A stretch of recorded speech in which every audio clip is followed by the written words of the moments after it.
মমতার সংখ্যালঘুর রাজনীতি, লঘু তোষণের যে রাজনীতি তার পর্দাফাঁস।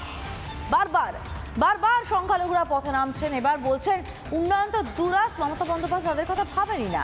সাসপেন্ড হওয়ার পর হুমায়ুন কবিরেরও সেই এক বক্তব্য, বলছেন সংখ্যালঘুরা তো শুধু ভোট ব্যাংক হিসেবে, ভোটের তাস হিসেবেই দেখেছেন মুখ্যমন্ত্রী। পীরজাদারাও পথে নামছেন। সংখ্যালঘুরা আর পাশে নেই মমতা বন্দ্যোপাধ্যায়, তা একরকম পরিষ্কার হয়ে গিয়েছে। খুন হচ্ছে কে মুসলিম, খুন করছে কে মুসলিম। সংখ্যালঘুদের যে এতদিন রাজ্যের টোপ হিসেবে ব্যবহার করা হয়েছে তা এখন স্পষ্ট সংখ্যালঘুদের কাছে। তৃণমূল থেকে সাসপেন্ড হওয়ার পর তার জ্বলন্ত প্রমাণ দিলেন হুমায়ুন কবির। মমতা বন্দ্যোপাধ্যায়ের সংখ্যালঘু দরদ যে সবটাই ভাওতা, তা নিয়ে দিন সুর সপ্তমে হুমায়ুনের।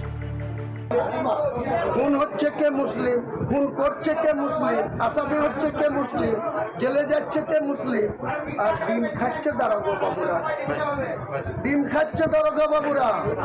আসলে মমতার কাছে হয়তো সংখ্যালঘুরা রাজনীতির বোড়ে, তাদের যখন যেমন খুশি ব্যবহার করতেই হয়তো অভ্যস্ত ম্যাডাম। তা না হলে ওয়াকফ আইন তো মানবেন না বলেছিলেন, পরে তা নিয়ে কেন ঢোক গিললেন? মমতা ব্যানার্জি মুসলমানদের সঙ্গে নিমক হারামি করছে। এই পশ্চিমবঙ্গে মুসলমানদের কোনো সম্মান না দিয়ে শুধু ভোট নিয়েছে মমতা ব্যানার্জি। ওয়াকফ বলে একটাই কথা না, প্রত্যেকবার ঠগিয়েছে, গত ইলেকশনে ঠগিয়েছে মুসলমানদের। সবটাই যে ভাওতা তা হাড়ে হাড়ে বুঝেছে সংখ্যালঘুরা। তাই তো তোষণের চক্রব্যূহ কাটিয়ে পথে নেমেছে সংখ্যালঘুরা। মমতার সংখ্যালঘু তোষণ নিয়ে তীব্র কটাক্ষ করেছে বিজেপিও। যে বারংবার তিনি একই অস্ত্র ব্যবহার করে সমাজকে বিভ্রান্ত করেছেন, মতুয়াদেরকে বিভ্রান্ত করেছেন, জন্মসূত্রে মুসলিম যারা তাদেরকে বিভ্রান্ত করেছেন। ফলে স্বাভাবিকভাবেই এই মুহূর্তে দাঁড়িয়ে আর ওনারা বিভ্রান্ত হতে চান না। ফলে মমতা ব্যানার্জির এই মিথ্যা ভাষণ, মিথ্যা বিভ্রান্তিকর প্রচার, এই সবের বিরুদ্ধে সর্বস্তরের মানুষ রুখে দাঁড়াচ্ছে। এটাই কথায় কথায় যে সম্প্রদায়ের মন ভোলাতে ইফতারিতে ছোটেন, সেই পীরজাদারা তো সরাসরি বলছেন বেইমানির কথা।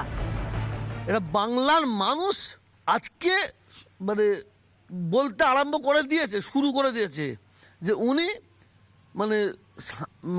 সেই যেমন সাপ হয়ে কামড়ায় আর রুজা হয়ে ঝাড়ে, সেই ধরনের উনি ব্যাপারটা বাংলার মুসলমানদের সঙ্গে করছে বলে এটা মানুষের মন্তব্য। নিউ টাউন হোক বা স্বরূপনগর, হাকিমপুর পোস্ট, এছাড়াও সন্দেশখালী, অনুপ্রবেশকারীরা যেখানেই রয়েছেন তারা ওপারে যাওয়ার চেষ্টা করছেন, অর্থাৎ সংখ্যালঘুরাও মুখ ফিরিয়ে নিচ্ছেন। কোথাও 2026-এ ভোট ব্যাংকে প্রভাব পড়বে না তো? রিপাবলিক বাংলা, কলকাতা।